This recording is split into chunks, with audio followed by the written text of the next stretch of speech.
My name is Renée. I was a shy girl and I just wanted to be like the others. But that's not what happened.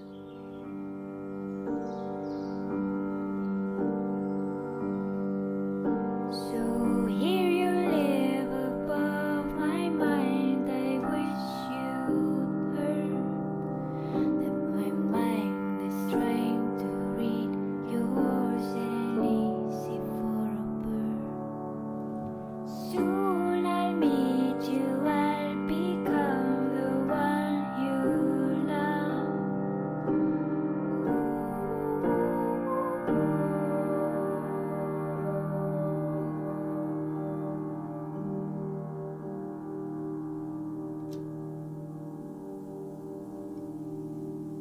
We're growing, so we'll have close while looking for ourselves. The time is endless, it could take forever.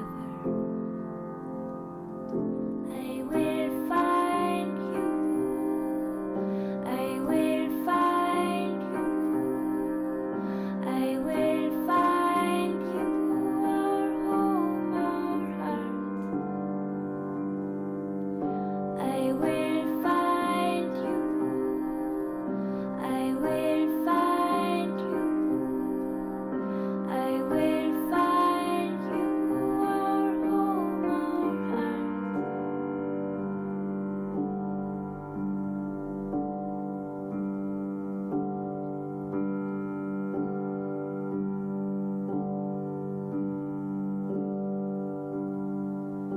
I need a face to wear, a skin so soft to dress. Let me try you on, I'll do it gently. Don't be scared, don't fly away, our home will soon.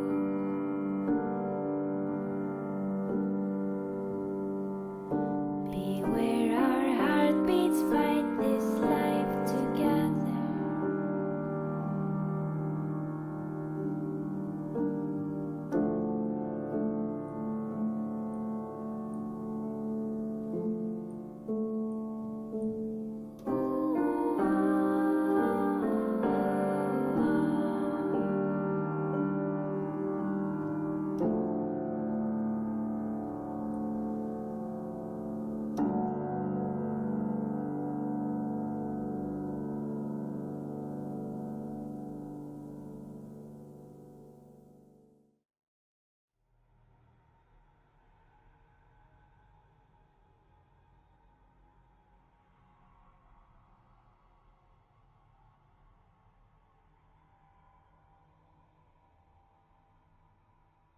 My name is Renée.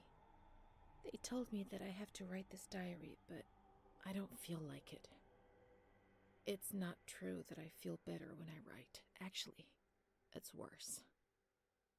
I was a shy girl and I just wanted to be like the others. But that's not what happened. No. I did things that, when I think about them now, eventually brought me here.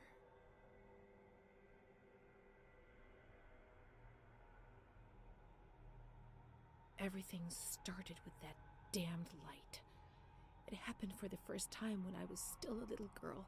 I was 6 or 7. I was walking outside school when suddenly the noise started to melt into an indistinct rumble. The light increased out of all proportion and everything lost its meaning. I could no longer recognize anything. Objects, people, words, not even myself.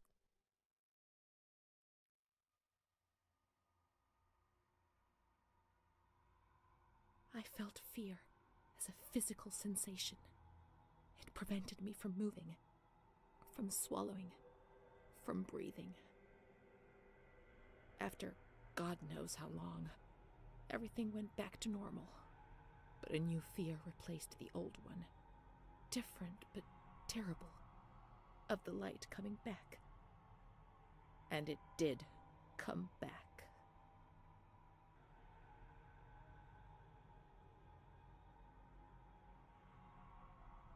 I remember the doctor, the wall filthy with blood and vomit.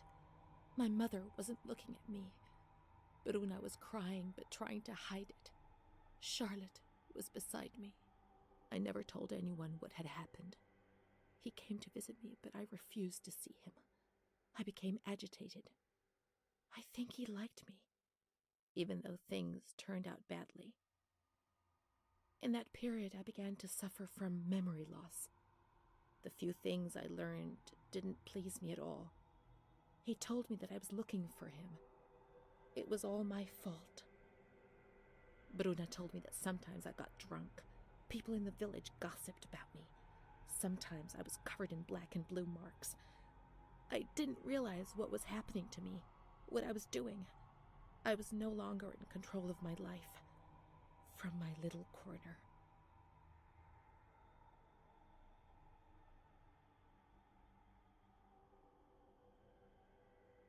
He felt accused, hurt. I chased him away. I insulted him. He was proud, handsome. He said things about me to other people, which he shouldn't have said. Mother caught me coming home drunk. She beat me and sent me to speak to Don Gino every day. He came back and tried to speak to me. I think he liked me. Sometimes I sent him packing and I started shouting at him, but other times I embraced him. I held him tight and loved him.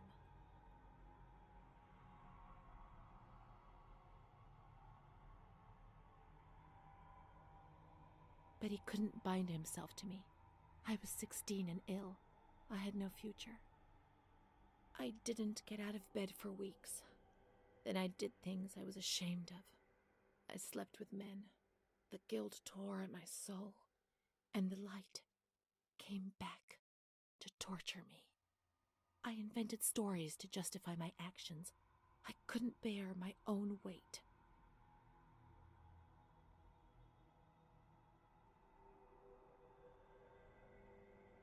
Mom found out about it. Her voice split my head. I pushed her away because I was afraid of dying, and I shouted to the whole world what was happening to me, and that I didn't understand. The police arrived, and they carted me away.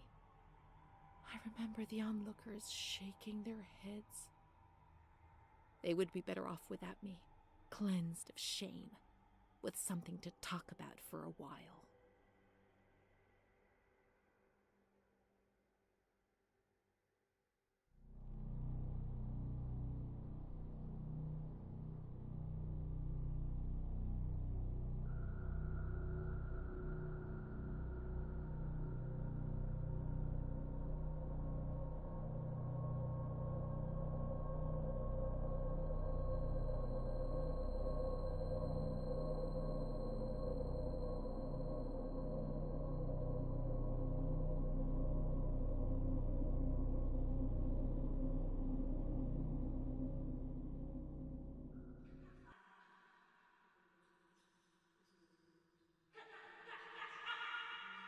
What's happened?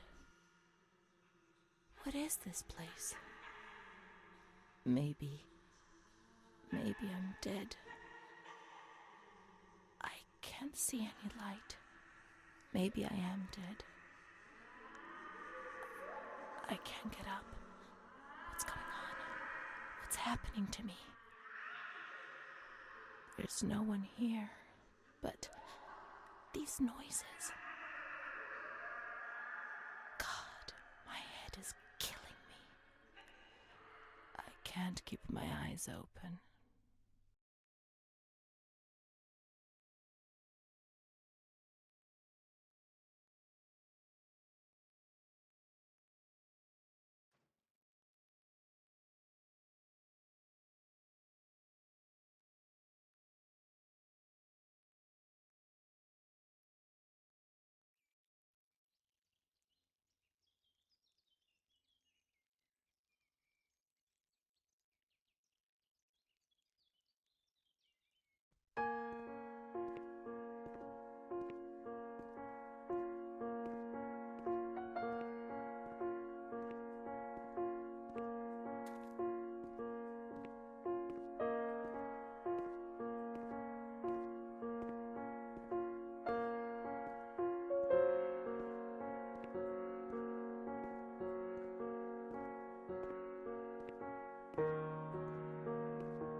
The only thing I remember clearly is Charlotte, my doll.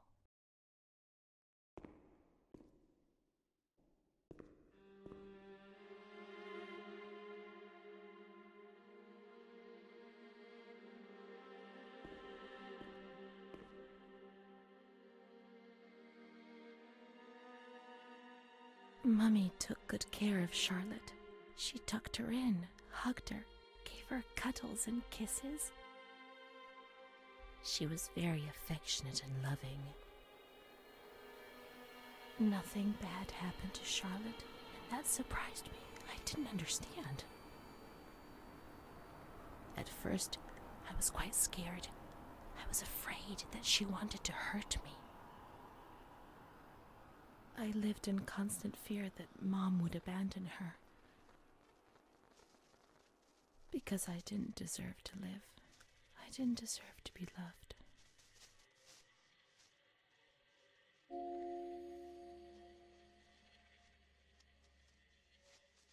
It's cold and it's dark. Look, she's cold. She'll get ill.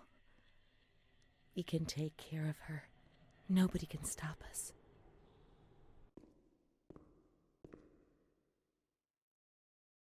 Charlotte will be comfy here. But it's cold. No, it's cold. Don't shiver, Charlotte. The cold will go away. It'll go away.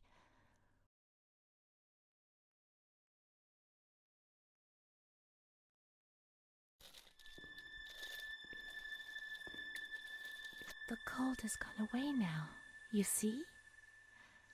The light, the warmth. We can do it. The cold will go away. It has to. Now we can enter the ward where everything started.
One day I turned off the light, but it didn't go dark. It was a limitless immensity, a blinding, merciless light. I was 16 years old, and I was afraid, always afraid, a fear that wore me down. I needed help, but I couldn't speak. I was terrified of everything, even thinking. They said they were taking me to a place where the fear would go away, where I would get better. I stopped living in there. They dragged me away and stripped off all my clothes, everything. I tried to explain what was going on in my head. They tied me to the bed for days. I was alone with my nightmares. It wasn't fear anymore. It was madness. And when you're mad, you cease to exist.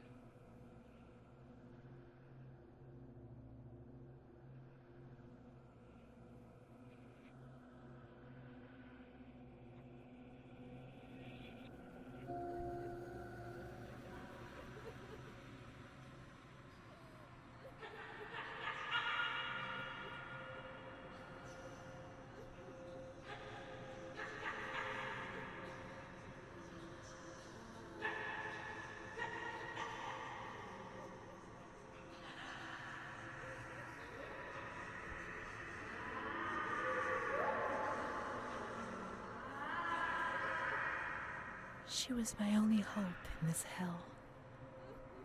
I was descending down, down among the damned. But that woman and her smile kept me alive.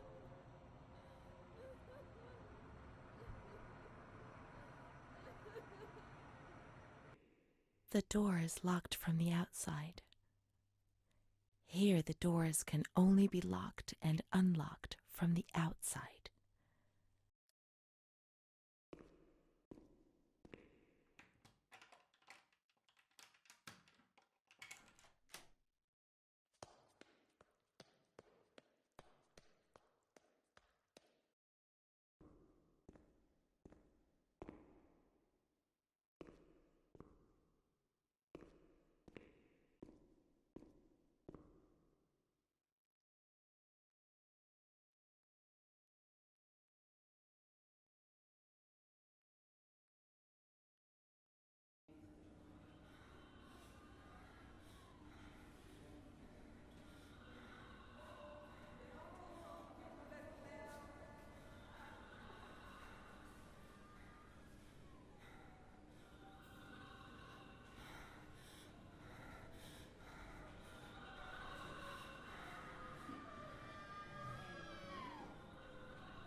He laughed, panted, and slobbered all over me. It hurt me when he touched me. I thought I'd suddenly split open with a loud crack, and I would be shattered into pieces. I felt fragile, sick, dirty, degraded. All I could do was clutch Charlotte tightly while Renée obeyed. He was the master in the realm of light. I was being consumed by the evil act I had committed.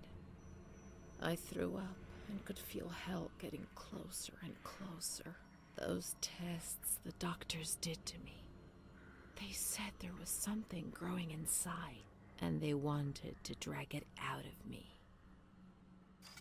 August 21st, 1938. Confidential. Dear A, I know what you think about these things, so I'm referring a patient to you, Renée T. This wretched girl got out of control and caused trouble in the grounds. She's almost 3 months pregnant.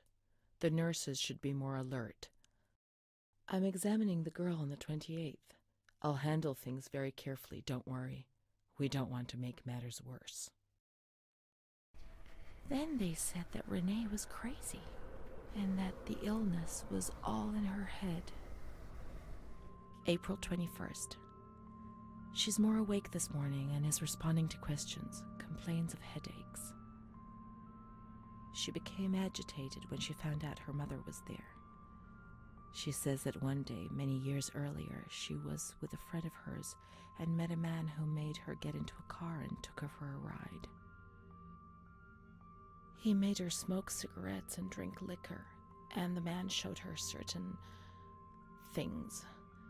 He tried to hurt her and made her go crazy. She says he promised to marry her and made her swear to keep what had happened a secret. These facts were essentially confirmed by her mother. After that, she became arrogant, impatient, and hostile towards her family, especially her mother. She started taking off her clothes in public. Her moods would swing from laughter to tears. She rants. She pleasures herself. I can't remember these things, only the guilt, the stake. I know I deserved to pay for that guilt. I knew it even then. She was uncooperative during the examination. She didn't want to be stripped, and her body remained rigid.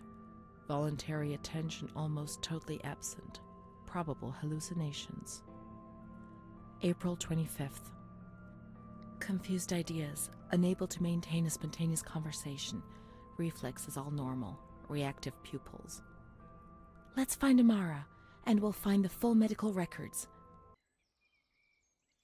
If it weren't for her, in the grounds on that bench in spring, so many days. It was an escape, watching nature around us as she talked and smiled. And then there were the kitchens. Sometimes we stole food and ran back to the bench to eat it in secret, and we laughed.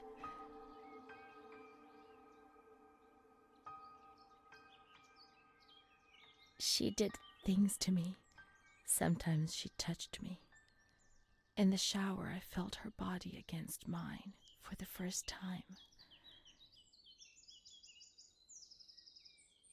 It was a shiver that warmed my soul. Eyes closed, the light slipped away.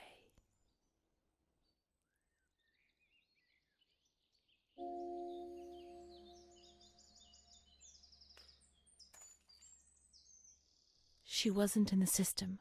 He wouldn't let her in. That's it.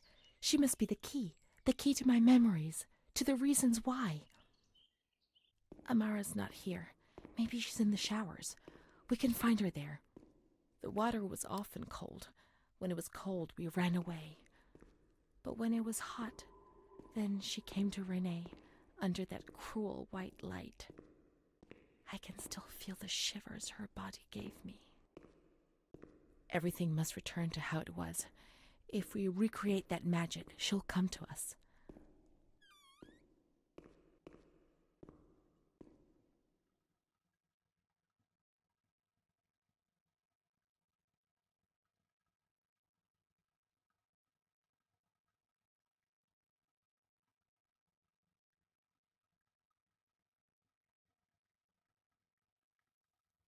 Let's turn the water on now, and everything will be as before.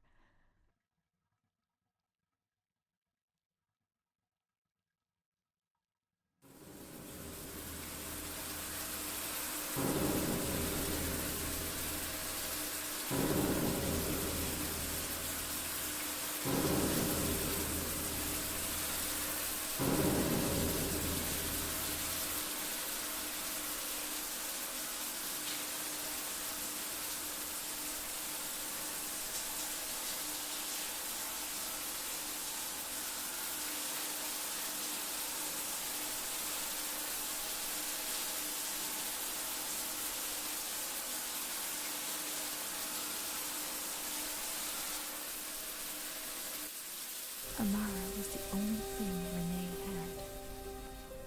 They separated them. Renée went to the slightly agitated ward, the one that terrified everybody.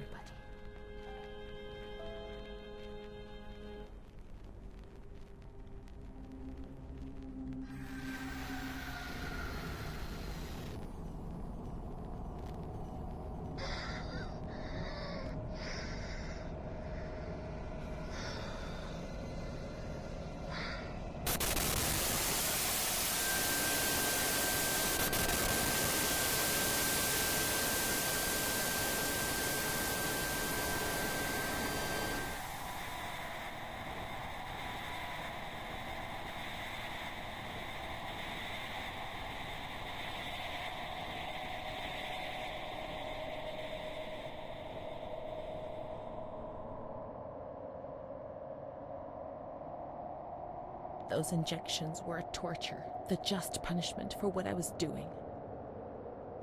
And what about her? Who knows where Amara was? They had taken me upstairs into the ward where no one wanted to go.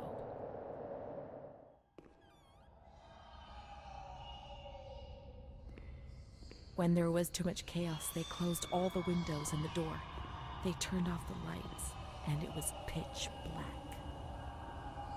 Some people fell asleep. Some others stopped seeing their demons and became more calm.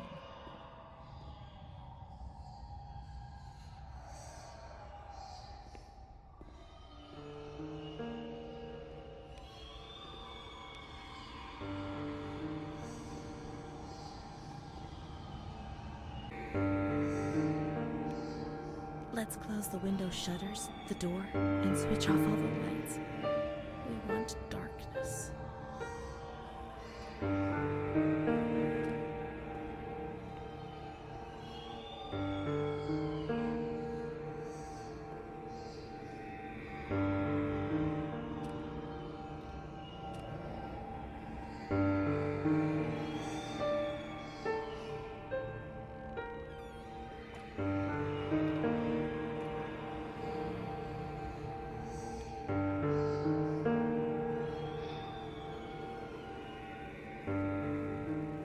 Straight jacket on you.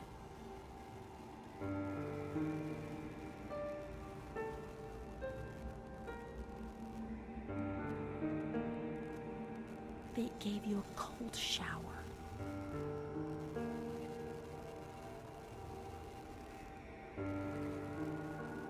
They suffocated you with a sheet.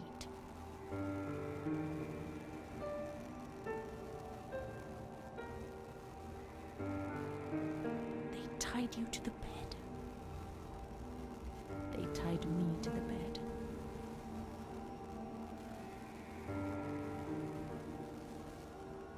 A woman died next to me, choked by her own vomit.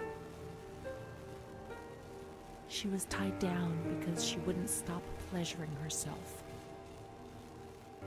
I can still hear her death rattle. I screamed, but nobody came. Everybody screamed in there, all of them.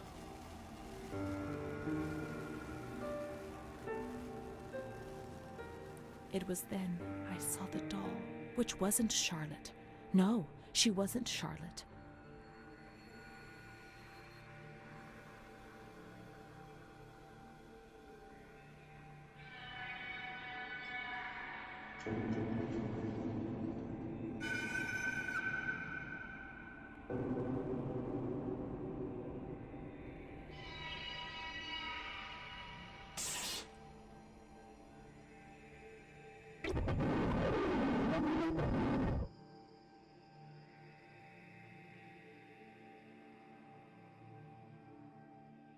The past was like the present.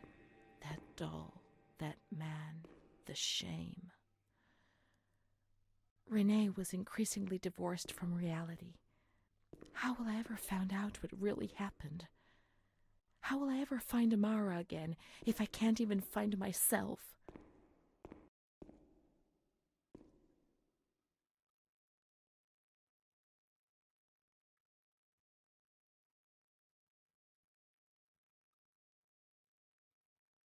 Montefoscoli, July 7th, 1940. My dear daughter, I have received no news from you. You have not contacted me in months. I'm sorry, but I don't have the money to come and visit you. Do you remember Mr. Onofrio? He'll soon be in Volterra for business. I've asked him if he would be kind enough to ask the director for some news about you. I hope he'll bring me some good news when he returns. But please write to me. I know that I was strict with you. You have to forgive me. I didn't think. I've given Mr. Onofrio a new doll for you. You told me that you lost yours, and I know you loved it so much. It's not as nice as your Charlotte, but I hope that it will comfort you nonetheless. Keep your chin up, darling. Everything will be fine, you'll see. Mom.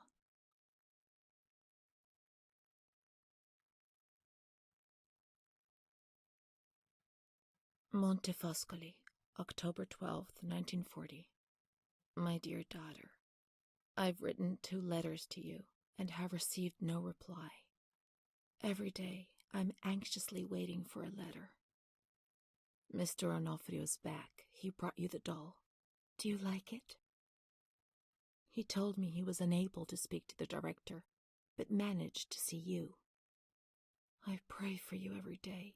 Even Don Gino said a prayer for you during Sunday Mass. Isn't that nice? I've made up my mind, Renée. I'm bringing you home. I've already written to the director. I told him that I'll take care of you. I'm not very well at the moment and can't work, but I'll get better soon, you'll see. And as soon as I can make the journey, I'll come and fetch you. I know you're suffering a lot, but please be strong, I beg you. Mom will come to fetch Renée, won't she? Mom is good, but she's not well. That's why that man came. The doll. Renée could have played with it while she was waiting for her to arrive, but Renée didn't have it with her. Is it one of Mom's lies? She knew that she'd hurt Renée and... No, Mommy's good. That man brought it. We've just remembered who he is, haven't we? It was Renée who was wrong. The doll's here. I know that for sure.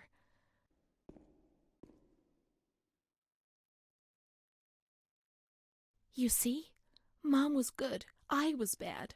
Mom was worried about Renée and Charlotte. I abandoned Charlotte. We've abandoned her.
I didn't do anything. I just obeyed orders. I only obeyed orders. Charlotte has gone away.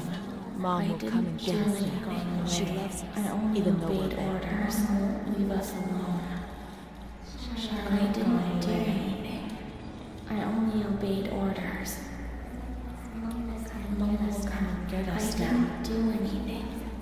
I only obeyed orders. Even though we're bad. Mom won't leave us alone. I didn't do anything. Charlotte gone away. I only obeyed orders. Mom will come and get us now. She loves us, even though we're bad. I didn't do anything. I only obeyed orders.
September 7th, 1938. The patient frequently indulges in recriminations expressed in an explosive tone of voice. This morning she threw away the milk, saying it was full of urine, spittle, and all kinds of other filth. Crazed, she hears voices that order her to do things. She says she heard children singing and that they were locked up in a school. January 20th, 1939. Introverted, dazed, cannot focus on anything. When questioned and stimulated, she starts crying and weeping.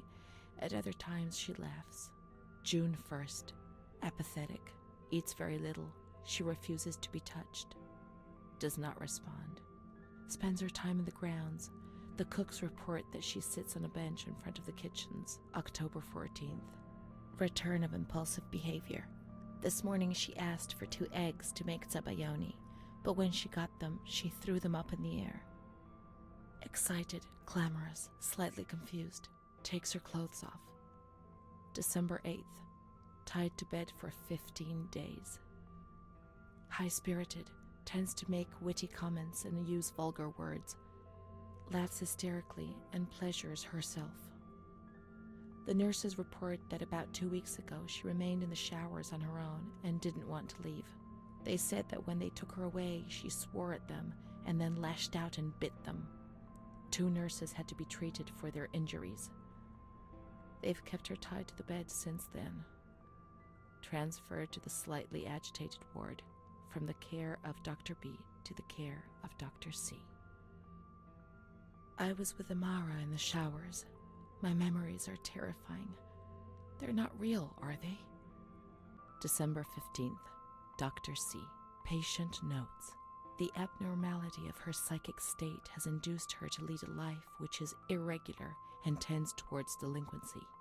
Of fickle and flighty character, she regularly discards her household duties and engages in occasional prostitution. Prostitution? No one would have ever believed a lunatic, let alone a lunatic who lives in the worst sort of sin. Could such a person ever have been subject to sexual violence? Certainly not. June 2nd. After a long period of calm and improvement, the patient is very agitated today and vehemently refuses to submit to a gynecological examination. She swears and curses those helping her, flailing her arms and hitting them. According to reports by Dr. B, the patient has been subjected to periodic checkups since she had a spontaneous abortion about 2 years ago in her 3rd month of pregnancy.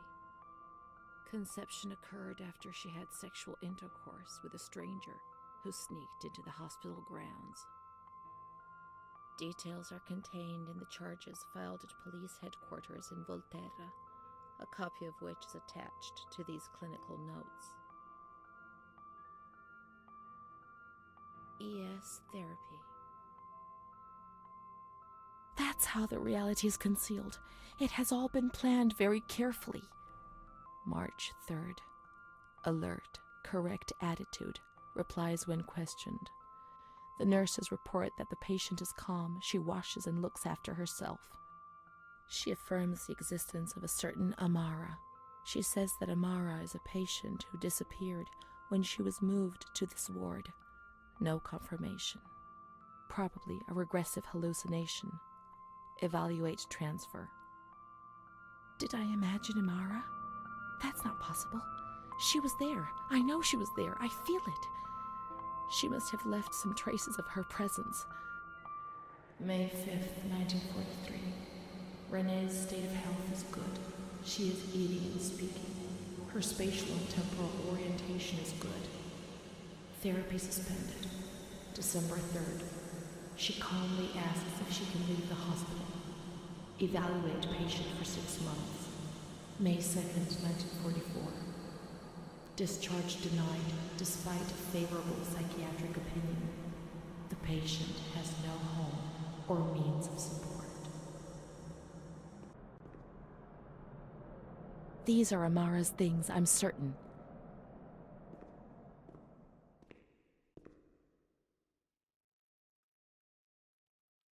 Here we are together.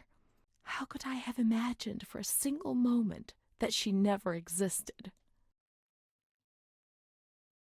March 12th, 1938. The young girl Renée arrived today. Poor thing, she was terrorized. You see, she remembers the first time we met. I talked to her mother, the dear lady, and she expressed her fears to me, and I promised I'd keep an eye on her daughter. The lady told me her daughter's doll had been taken away, and this worried her, because when she becomes depressed, as she is now, Renée barricades herself in her room and can't communicate. The doll becomes her voice, eyes, and ears. There's Charlotte, my voice, my eyes, my ears, my very soul. Let's go and play together again.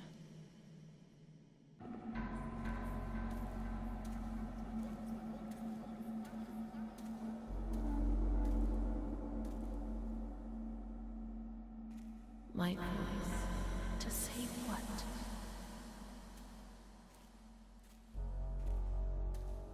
Meaningless things.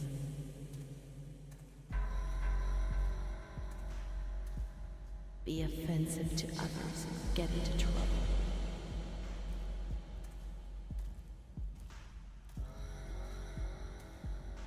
Eyes to see desperate people.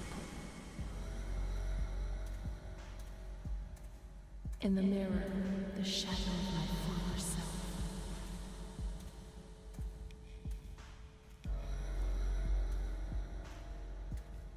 Gaunt, worn out, they're killing me slowly, day after day.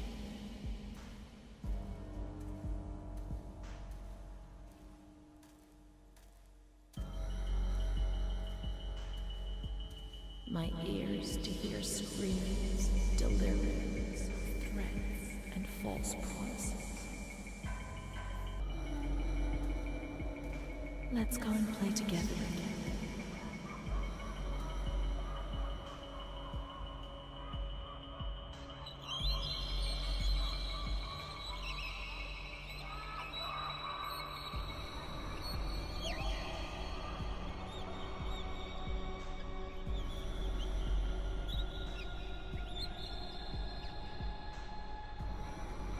I'd like to lose my voice.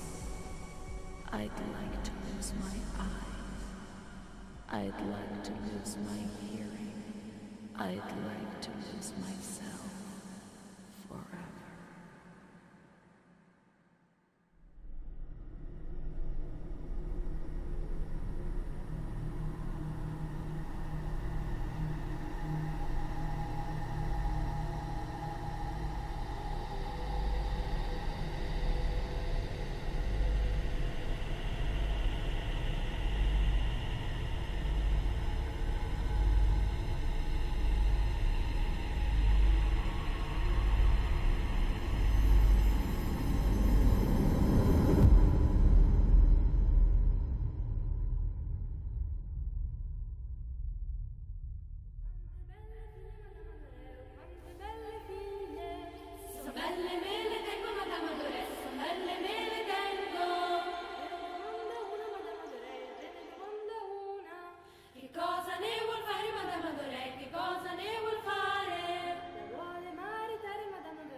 Chi la mariterebbe, Madame Adoré? Con chi la mariterebbe? Con uno spazzacamino, Madame Adoré, con uno spazzacamino.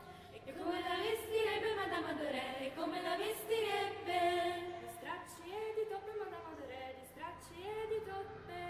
Uscite dal mio castello, Madame Adoré, uscite dal mio castello. Oh, quante belle figlie, Madame Adoré, oh, quante belle figlie. Se sono belle me le tengo, Madame Adoré, se sono belle me le tengo. Il re ne domanda una, Madame Adoré, il re ne domanda una. Che cosa ne vuol fare, Madame Adoré, che cosa ne vuol fare? La vuole maritare, belle me le tengo. Il re ne domanda una, Madame Adoré, il re ne domanda una. Che cosa ne vuol fare, Madame Adoré, che cosa ne vuol fare? La vuole maritare, Madame Adoré, la vuole maritare. Con chi la mariterebbe,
May 4th. The reasons why discharge is impossible are explained, and this is how Renée learns of her mother's death 2 years after the fact.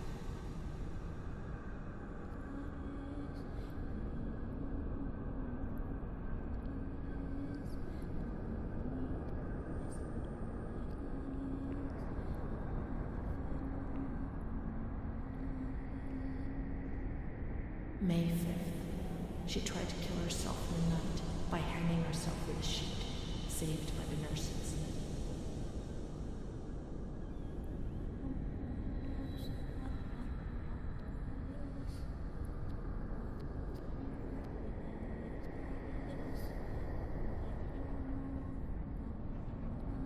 Restrained to her bed, she once more tried to kill herself by suffocation. The decision has been taken to perform a transorbital lobotomy.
10th of June, 1944.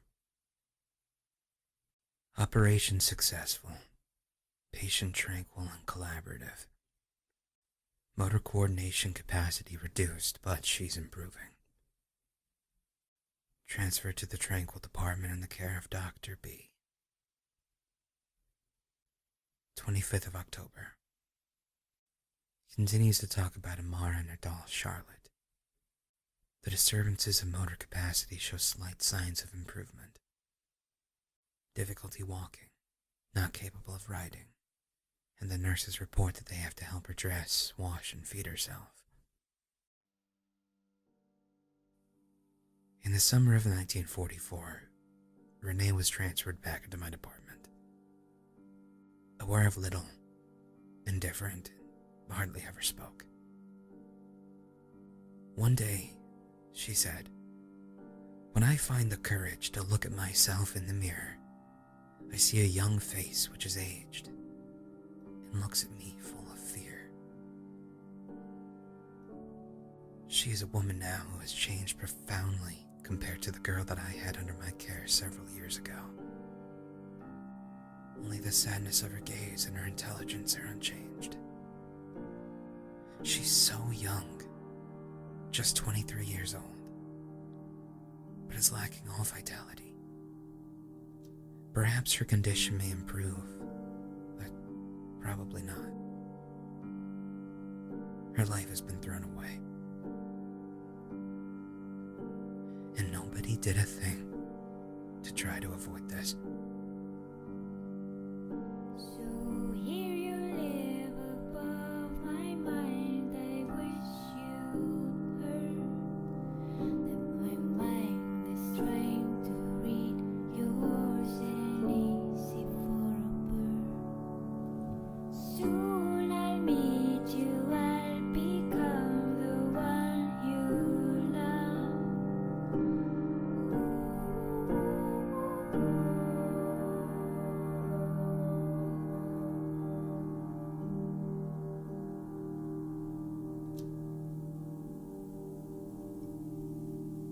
We're growing, so we'll have close while looking for ourselves. The time is endless, it could take forever. I will find you, I will find you, I will find you, our home, our heart.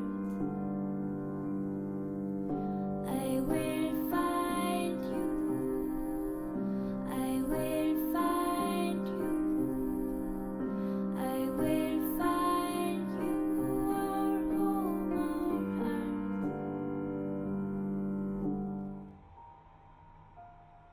How could a soul survive in this hell? I so want to feel things again, pain, passion. Feel the damp tears rolling down my face to remember that I was alive.